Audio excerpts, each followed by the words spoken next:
Hey guys, this is Julie and welcome to what normally is a SOFHAB on Netflix. But today we're covering an Amazon Prime movie that both Rascal and I have wanted to see for so long. Yes. And as a matter of fact, she is joined for this. Say hi, Rascal. Hi, everybody. And that movie is The Secrets Dare to Dream. Yes.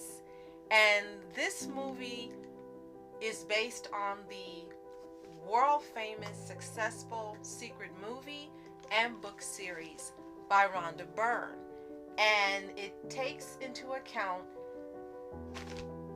expressing the law of attraction via a story with main characters conveying all of the elements of the law of attraction in an easy-to-watch movie that really was absolutely enjoyable. But before we start, be sure to like and subscribe and click notification bell updates on SOFHAB reviews and other videos as well. And SOFHAB reviews Netflix as well. So we first learned about this movie when most of the world did during the event. Yeah. And they talked about how they had been working on it for a while and they were going to make sure it still came out, and it wasn't able to be released in theaters the time they wanted, but they ended up releasing it later in selected theaters, and then they at the same time it was placed on Amazon Prime. We didn't see it when it originally came out. We saw it later, and we got to see it free because of a Prime membership. Yes. And I don't know if that's how it was when it originally came out, but I'm very grateful that we got to see it for free. Yes, so am I. And this movie was actually a really interesting way of presenting the law of attraction, like you said, as a story. And the other movie just tells you what it is, how to use it, what it can be used for. And It's more of a documentary. Right. So here is put into action in a scenario that you can imagine yourself in, and you can see it working before your eyes if you're in a similar situation as the characters. And they had some actors you might be familiar with. They're not in a lot of movies now, but they're people that you've seen in some of your favorite movies. And then they had two children that we're not familiar with, but they were really excellent performers that played the children of the main character. Yes. So basically, the movie starts out with Katie Holmes playing a widowed mom of two, and she works in an office with a character played by Jerry O'Connell, that was the name. Yes, and he played her boss, and she also was dating him at the time. Some of this didn't come about until later in the movie. But anyway, when you listen to the conversation of the mom and the kids, it was very negative, very fatalistic. They talked like they lived under the roof of Murphy's Law with Milo Murphy. And that was their whole conversation all day, all the time. Well, she ends up meeting the male character played by Lucas when she... Yeah, I think his name was Bray. Yeah. Okay. When she rear-ends him, the back of his vehicle. His car is fine, but the front of hers ends up being torn up, so he agrees to fix it for her. So you think at first this is kind of like a random occurrence and a random meeting, and you find out later that everything was interconnected. Not only, them running into each other, but how he was meant to meet them for a reason and so on. And there's a lot we don't want to spoil about the movie itself. So hopefully it doesn't sound so choppy that you don't want to see it. It's really a movie you should watch. So when she meets Bray, he's very positive, the opposite of her, and telling her anything is possible. And you have to speak things as you want them to be. You have to expect to get those things you ask for. If you don't, why are you asking? And of course, she doesn't go, oh, okay, understand. And she That'd be a flips short the movie. script, and they live happily ever after the end. No. That'd be a short movie. Right. She doesn't believe it, and the kids don't believe it.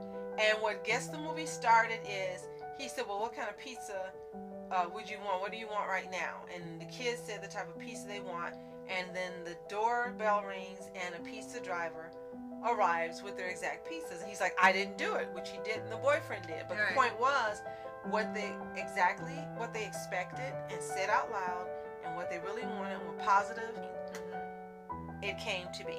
And that's what started the movie rolling itself. Right. And the whole time it sort of shows how the reaction affects the outcome. The more the guy was positive, the more good things happen. Even when it was he came to something that was not positive, he's like, oh, okay, I'll just take that. Like, there's something good about that. And then immediately after, something good happens, so the thing that he wanted in the beginning is offered to him. So it's like, okay, he was okay with what he was given and found something out of it. So the reward was getting the other thing he wanted the whole time. It's kind of was playing even the better. glad game from Pollyanna. Yeah. Like Rhonda Byrne also recommended. Yeah. Watch, which we have watched. Check out our podcast on that. Yeah. You should check that out as well. So the movie is really, really good because you see how a lot of times in life people will go in a direction that really is not meant for them to go, meaning that it won't bring them joy and happiness, and they won't be living life the way they're meant to live it at its best, happy and joyful, not only being blessed with what they want, but blessing others in their joy. Right. And she wasn't happy. She loved her kids and she was happy with her kids, but she wasn't happy with where she worked.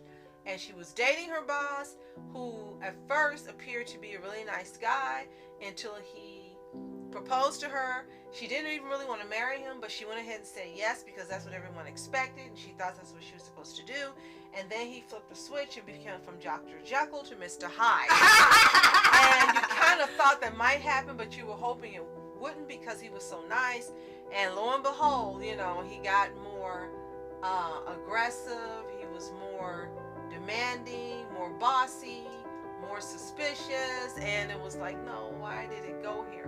But the point of the movie was, well, this is whom she was supposed to be with anyway. Right. And so many things become revealed about her husband who's passed away. And so many things are revealed to her about what would make her happy. She didn't think about that. She just thought about doing it day to day, making her money, paying her bills, taking care of her children, which really was no way for her to live in terms of not only taking care of her responsibilities, but also her being happy as well as the children being happy with her. So I really love that this movie took that into account. Yes. And the mother-in-law, she was also kind of demanding and bossy and so forth. And you got the impression that she wanted to tell her what to do like everyone else did. To a point she did. This is what you should be doing. Why are you doing this? Why is this strange man fixing your roof? Why are you I was like, why? your car? Why are you dealing with him? Why is he at your kid's birthday party? But you could see as Bray had an effect on her and her children, you could see the dark clouds leaving. And you could see that they were understanding that they were the designers of their destiny. They get to choose what they want, how they want to live. They get to choose to be happy and not expect it from others. And the daughter, who really kind of, you could tell, really didn't care for a lot of people and adults, she immediately wanted him at her party, and they immediately took to him. Yes. And it was such a wholesome, nice movie. There's no violence, there was no cursing, there was no sexual innuendo or sex scenes. This truly was meant to be a family movie with lessons for everyone. And I think that Rhonda and her crew succeeded in making this a reality. Yeah. And yeah, everything is, it can pretty much be considered G-rated or PG, because the only time it really got a dark is when they showed how the husband passed. Right. But it was necessary for the story. They're not graphic. It's really quick, and then it keeps going. So everything that happens in here, everything progresses the story. There's no point where it just slows down, stops to do something unimportant, stops to do something else, tries to push some other thing that's nothing to do with the movie. It stays focused on its message. It stays going forward and literally keep moving forward, keep getting positive as the movie goes on. And it shows just how quickly it can go well or not so well for you depending on your perception and your attitude. Absolutely.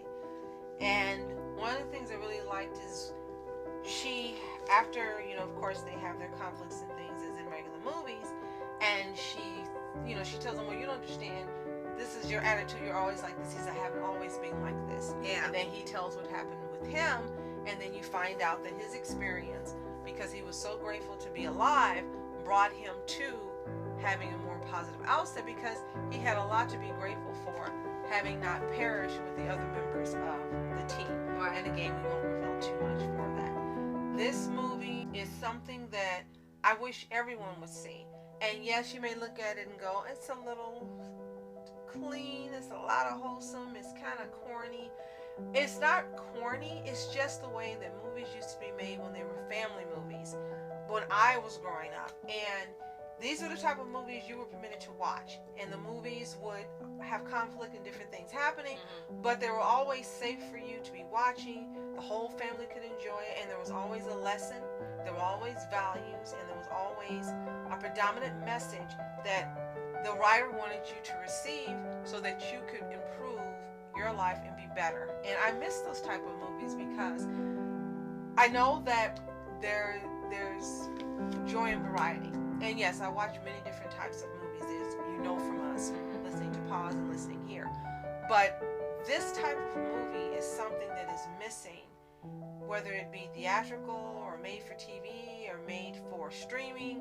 These movies just don't exist anymore. And I think it's so important that they remain a part of the cinematic universe, again, so that you have that to go to when you want to get away from maybe a superhero movie or horror theme or slasher movies or dramas, crimes, murder mysteries, any of the things that you enjoy. Sometimes it's just nice to watch a movie just for the sake of watching a movie, having joy in seeing people have a happy ending, people learn, you learn along with them, and the message gets across to you. Right. And I think that's just missing so much from the options we have to watch movies now. Right.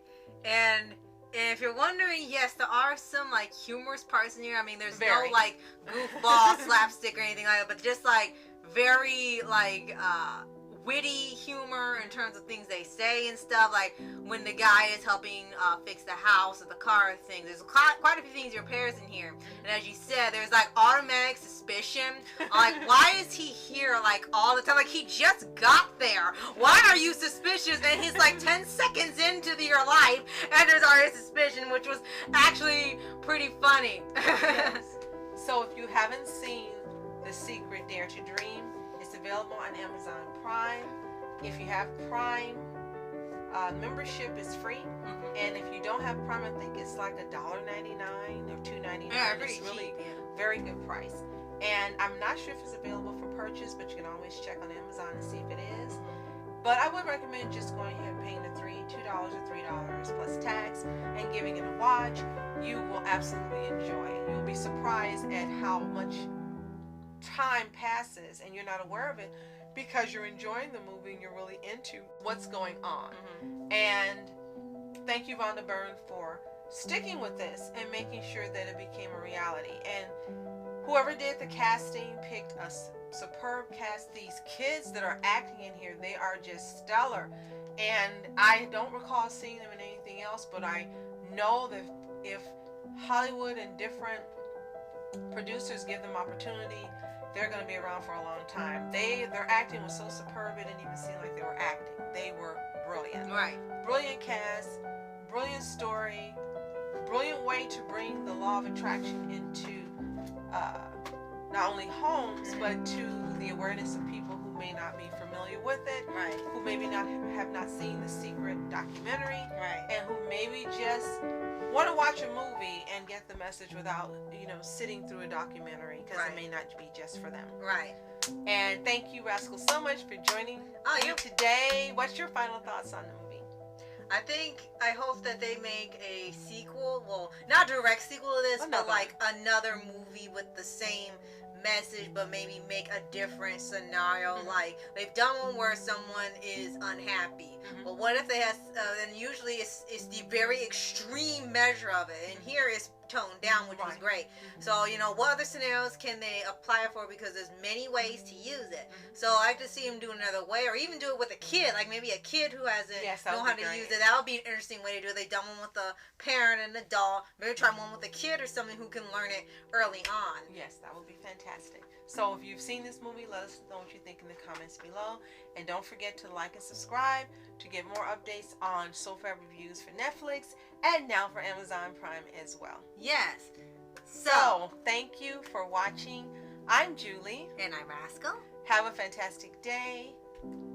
Later.